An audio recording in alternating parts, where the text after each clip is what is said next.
सावधान, आपके घर के टेलीविजन से आपके हक की लाश निकल रही है। जिस मीडिया को आपके बच्चों की शिक्षा और रोजगार पर सवाल पूछना था, वह यह सत्ता की चौखट पर दरबारी बनकर बैठा है। याद रखिएगा, जो मीडिया आपके आंसू नहीं देख सकता, वह आपके भविष्य का गला घोटने वाला पहला जल्लाद है। जागिए, इससे पहले कि आपकी खामोशी आपके बच्चों की बेड़िया बन जाए, इसलिए जागिए। साथियों, आज देश में एक अजीब तमाशा चल रहा है। हमसे कहा जाता है कि देश का चौकीदार जाग रहा है, लेकिन जब जनता महंगाई से कराहती है तो सलाह क्या मिलती है? कहा जाता है कि सोना मत खरीदो। मध्यम वर्ग को सोने की क्या जरूरत, पेट्रोल और गैस की बचत करो। अजीब विडंबना है भाई साहब। एक तरफ आम आदमी को साइकिल पर आने की सलाह दी जा रही है, महंगाई का बोझ ढोने को कहा जा रहा है, और दूसरी तरफ देखिए, चौकीदार का काफिला जब निकलता है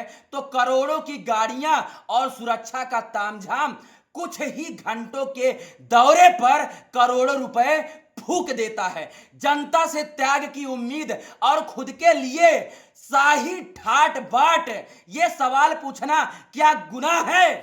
अभी देश में नीट की परीक्षा का महा घोटाला हुआ।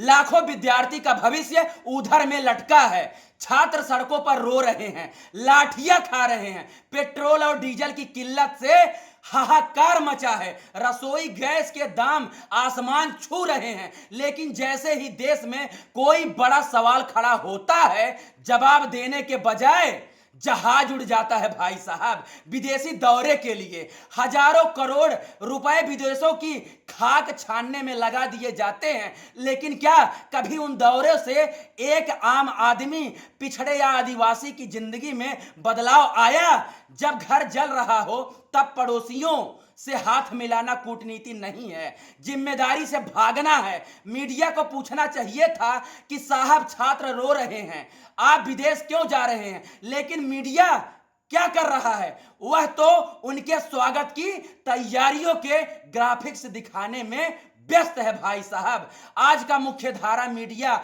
जिसे लोग प्यार से गोदी मीडिया कहते हैं, आपके समाज का दुश्मन बन चुका है भाई साहब। जब किसी एससी एसटी ओबीसी भाई बहन पर अत्याचार होता है तो उनका कैमरा अंधा हो जाता है। जब हाथरस होता है, जब निजीकरण के नाम पर आपका आरक्षण छीना जाता है, तो ये देश हित का चोला ओढ़ लेते हैं। इसलिए मैं कहता हूं, अब समय आ गया है मीडिया में आरक्षण लाने का।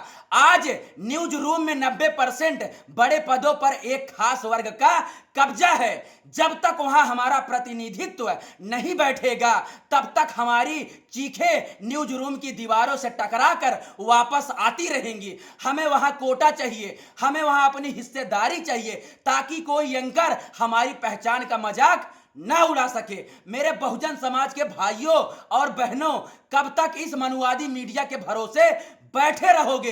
ये तुम्हें कभी सशक्त नहीं बनाएंगे भाई साहब। ये तुम्हें केवल वोट बैंक या भीड़ समझते हैं केवल भाई साहब। उन्होंने एजुकेशन पर बात करना छोड़ दिया है, क्योंकि शिक्षित हुआ सवाल पूछता है।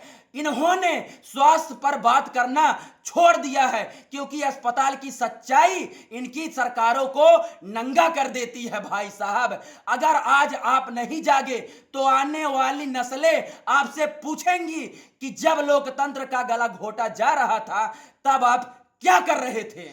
जब मुख्य धारा का मीडिया आपके दरवाजे बंद कर दे, तो अपना रास्ता खुद बनाओ। अपना मीडिया, अपनी ताकत आज आपके हाथ में जो मोबाइल है, वो किसी सैटेलाइट चैनल से कम नहीं है। अपना यूट्यूब चैनल बनाओ, फेसबुक पेज चलाओ, फिल्मी सतर्क जैसे मंचों को मजबूत करो। खबरों का फिल्टर भाई साहब, जो चैनल आपकी समस्याओं पर बात नहीं करता है, उसका बहिष्कार करो। उनकी टीआरपी गिरा दो भाई साहब, तब इनको समझ में आएगा बहुजनों की ताकत और बहुजनों की पावर। जब ये हमें नहीं दिखाते तो हम उन्हें क्यों देखें? संविधान को ढाल बनाओ, कानून और संविधान की जानकारी रखो। जब आपके पास ज्ञान होगा तो कोई मीडिया या तंत्र आपको डरा नहीं पाएगा। भाई साहब, एकता बनाओ।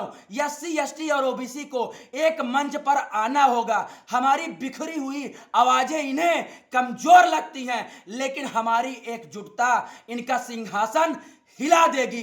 सरकार से सवाल पूछना देशद्रोह नहीं, सबसे बड़ा देशभक्ति है। हम टैक्स देते हैं, हम इस देश को अपने खून पसीने से सींचते हैं, तो हमें हक है पूछने का कि हमारा पैसा विदेश यात्राओं में क्यों जा रहा है। हमें हक है पूछने का कि पेपर लीक होने पर चुप्पी क्यों है। याद रखना, बदलाव की शुरुआत आईने के सामने खड़े इंसान से होती है। वह इंसान आप हैं, आप हैं। अपनी आवाज बुलंद कीजिए, सवाल पूछिए और तब तक मत रुकिए जब तक न्याय न मिले।